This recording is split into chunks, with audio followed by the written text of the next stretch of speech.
Egypt is a global crossroads. It has always been this way. This is not by accident. It is by design. The design of geography itself. For thousands of years this land has been a bridge between Africa, a bridge to Europe, a bridge to Asia. It connects great seas and vast continents. Because of this special place on the world map, Egypt did not just have a history, it shaped world history. Its story is the story of powerful empires clashing, the story of trade routes carrying unimaginable wealth, cultures meeting, cultures mixing, creating something entirely new for the world to see and experience. The secret to Egypt's power begins with its geography. It is a gift of the land and the water. At its heart is the Nile River, the longest river in the world. It flows north through the harsh desert. Each year, it would flood its banks, leaving behind rich black soil. This soil, called silt, made farming possible in a land of sand. It allowed Egyptians to grow more grain than they needed, a surplus that became the foundation of their civilization. It allowed them to build great cities, support large armies, and create incredible monuments. The Nile was not just a river, it was the lifeblood of Egypt, a source of predictable wealth in an unpredictable world. To the north lies the Mediterranean Sea, the highway of the ancient world connecting Egypt to Greece, to Rome, and to all of Europe. Egyptian ships filled with grain and papyrus could sail from the Nile to feed distant empires. In return came wood, olive oil, and new ideas. To the east, the Red Sea was the gateway to the east, opening routes to Arabia, India, and distant Asia. That connection made Egypt the perfect middleman for global trade. Between these two seas is a narrow strip of land. Today we call it the Isthmus of Suez. For millennia, it was the only way to walk between Africa and Asia. Armies, merchants, and migrants all had to cross this corridor. Controlling this strip meant controlling the movement between continents. It was a natural choke point. Any empire that held Egypt held this vital connection. This made Egypt a military prize. Its geography gave rulers power to tax trade, block enemies, and project influence far beyond their borders. It was a gatekeeper for the ancient world, a fertile river, two seas, and the land route, a perfect combination by geographic destiny. Because of its strategic location and immense wealth, Egypt was a prize coveted by every rising empire. For more than 2,000 years, powers fought to control the Nile Valley. All understood its importance. In 525 BC, Cambyses conquered Egypt to secure grain and wealth.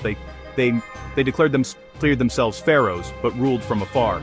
In 332 BC, Alexander entered without a fight, welcomed as a liberator. He founded Alexandria as a hub of trade and Greek culture. After his death, Ptolemy ruled, using Egypt's grain and gold to fund armies and build a brilliant city.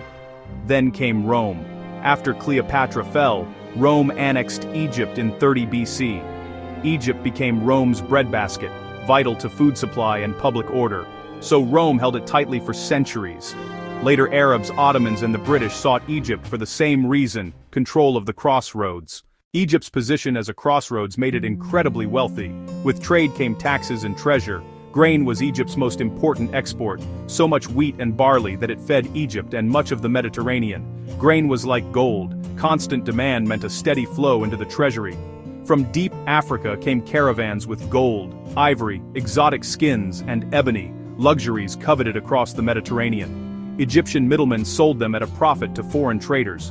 Myrrh and frankincense scented ports and temples from Egypt to Europe. Goods arrived by sea, crossed the desert by camel, then sailed the Nile to Alexandria. Every step taxed, every step enriching Egypt. Egypt also exported culture, papyrus, the world's primary writing material for millennia, government decrees, merchant contracts, even the Library of Alexandria, written on papyrus. Controlling papyrus meant controlling information, paired with grain, gold, and spices. It made Egypt an economic superpower. With so many people passing through, Egypt became a great melting pot of cultures. Not just goods moved, people, languages, religions, and ideas did too. For millennia, Egyptians mixed with Nubians, Libyans, and peoples from the Near East, a diverse society even in pharaonic times. Conquerors brought their cultures, and were changed by Egypt. Under the Ptolemies, Greek-led government, while Egyptian evolved among the people. By Rome, many were bilingual. After the Arab conquest, Arabic became dominant. Yet the old tongue survived as Coptic in the church. Religion blended. Zeus with Amun. New gods like Serapis. Christianity took a uniquely Egyptian form. Later, Islam made Cairo a center of learning. Greek-style theaters and gymnasiums stood near ancient temples. Roman portraits on Egyptian mummies. Cultures fused. Picture a Berenice merchant, speaks Greek, honors Isis, respects Rome, dines on Indian spices. This continual blending built a resilient, cosmopolitan society. No place shows Egypt's role better than Alexandria, founded in 332 BC to bridge the Greek world with Egypt's wealth. Its location and harbor were perfect, a city built on a Greek model, with a soul of many cultures, trade, culture, and knowledge. The heart was the great library, the first great research center. Agents bought texts everywhere. Incoming ships were searched for books to copy. Scholars, scientists, poets, and philosophers lived and worked there at the state's expense. Eratosthenes measured Earth with stunning accuracy. Herophilus explored the human body and the nervous system. Euclid's Elements defined geometry for 2 millennia. The Septuagint, Greek translation of the Hebrew Bible, was completed here. Alexandria synthesized Greek, Egyptian, and Babylonian learning.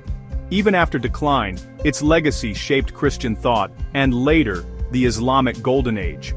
Trade funded knowledge, ideas mixed and changed the world for centuries.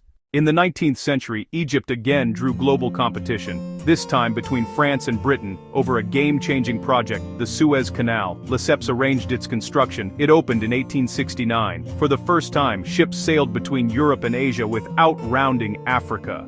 It instantly became the world's most important shipping lane. A shortcut to India, Britain's lifeline, made control a national imperative. Britain occupied Egypt to secure it. Despite nominal changes, British influence persisted for decades. The canal was the modern version of the ancient land bridge. In 1956, President Nasser nationalized the Suez Canal. Israel, Britain and France invaded, but US and Soviet pressure forced withdrawal. A triumph for Egyptian nationalism and the decolonizing world. Today, thousands of ships pass yearly, still a vital artery. Egypt is a political and cultural leader in the Arab world. Its strategic location makes it a key partner for global powers. Just as in ancient times, what happens in Egypt affects everyone. Egypt's history is a powerful echo that resounds through our modern world. It isn't just pharaohs and buried treasure. It is a lesson in how geography shapes destiny. From the beginning, its position put it at the center, a bridge linking continents, a meeting point for peoples. A global crossroads by geographic fact. That fact made it a target for conquest, a hub for trade, and a furnace of cultures. Persians, Greeks, Romans, Arabs, Ottomans, British, all knew the Nile's roots were keys to power. Each left marks of language, religion, and custom on Egypt's already rich culture. Egypt adapted and blended influences into something enduring. Our alphabet's roots, advances in math and medicine, the 365-day year. Egypt helped shape them. Ideas shaping Judaism, Christianity, and Islam were refined on its soil. In the 21st century, the ancient role continues at a modern scale. Egypt remains a crossroads, and a reminder that geography can decide history. Power, wealth, ideas. Egypt has always been the ultimate connection point. It was a prize every great power desired to hold. Holding Egypt meant holding a key to the world. Goods, armies, knowledge. Its influence was never just local, it was global. Imagine a single point on a map where everything must pass. That is Egypt. Armies crossed it. Ships carried silk from the east and metals from the west. Spices from India in a Roman kitchen, made possible by Egyptian ports.